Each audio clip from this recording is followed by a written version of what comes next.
So I recently asked my subscribers a question. What is the #1 challenge that's stopping you from investing in a few properties and living off the rental income for the rest of your life? Patrick in Northamptonshire replied, I don't know how to effectively identify the right property investment that will allow me to recycle all or most of my limited funds back out of the deal.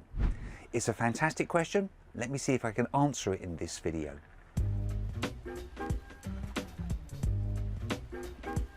Hi, my name is Tony Law from Your First Four Houses. My channel is all about helping you replace a job-based income with just a handful of investment properties, so you can give up the day job and go and do something more interesting with your time. If this is your first time here, be sure to subscribe to the channel and click that bell notification icon so that you don't miss out on any of the free content that I give you each and every week. So this video is all about talking about how to put money into a deal and then recycle that money and pull it back out again. Now, the very first thing that I've got to say is, despite what some people might have you think, it's not that easy to do that. It's actually not overly easy. Have I done it? I've done it many times. Is it easy? Definitely not. Now, I have actually done a completely free mini course on this, so you might want to check it out. It will basically run you through exactly how you can put money into deals and pull your money back out again. So I would encourage you to check that out if you haven't already done so, Patrick. With that said, there's actually kind of 3+1 things that I want to talk about in this video.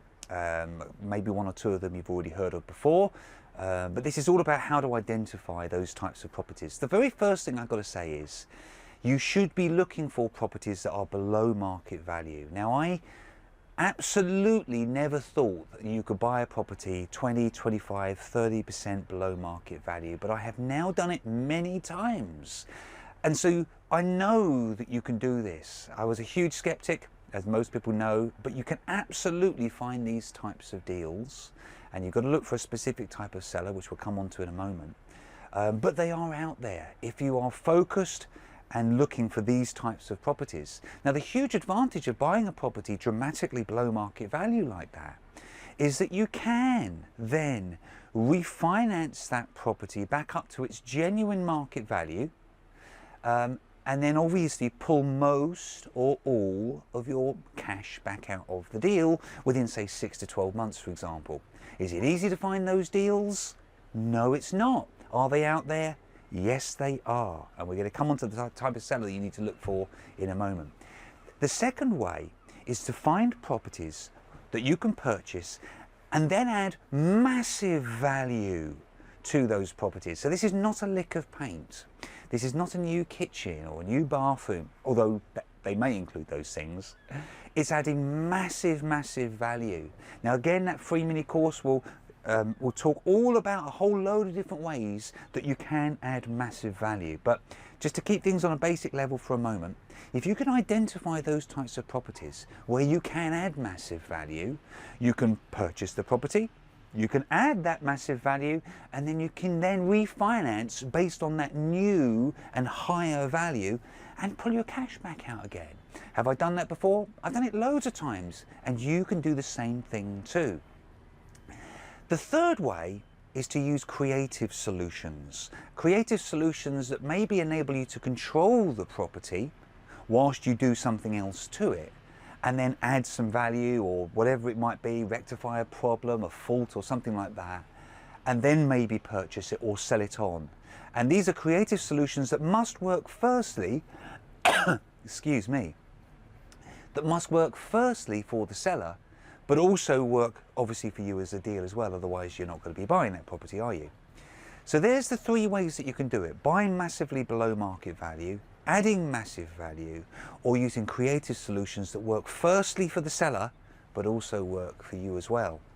Now, I mentioned earlier that you should be looking for a specific type of deal. Well, what I really meant was you should be looking for a specific type of seller. You're looking for a truly motivated seller. Now, there are really good reasons, really positive reasons, why a seller might be highly motivated to work with you.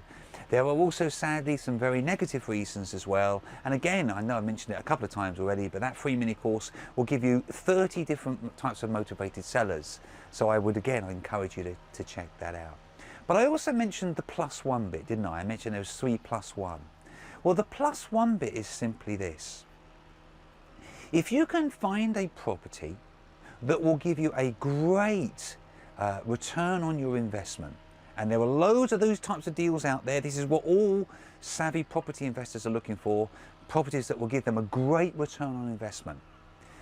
Let's say, I don't know, I'll make it up, 24% return on investment. You find those types of deals, it is actually going to be really quite easy, or relatively easy, to find somebody who's got money sitting in the bank that you can maybe work with. They have to be a very specific type of person, and I talk all about this in my online property masterclass program, but you need to find a specific type of person that you can work with as a joint venture partner, or somebody you're going to be offering a loan to, where they're going to actually be largely funding the deal whilst you maybe carry out all of the work. And then you add that value, or you do whatever you're going to do with it. Working in this way, you can use other people's money to fund your deals. And this is a fantastic way that you can move forwards by basically just buying properties or looking for properties that have got a great cash flow and sharing that cash flow with your investor.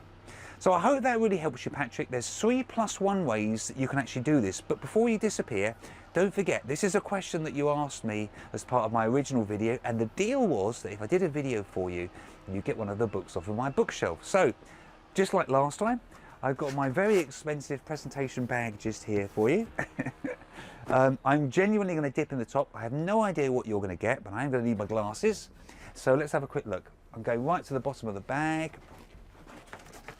And Patrick, this is for you, because you asked a great question. You are going to get How to Profit from Student Property by Tony Bayliss. It's a great book. You are going to get a lot out of this, ideally if you're living in a student-based area, but this one's going to be coming to you over the next couple of days. So thank you so much for your question. I really do appreciate it. And watch out for the rest of this week and next week as well, because I've got a lot more questions that I'm going to be answering that will hopefully help you move forwards in your property investing journey.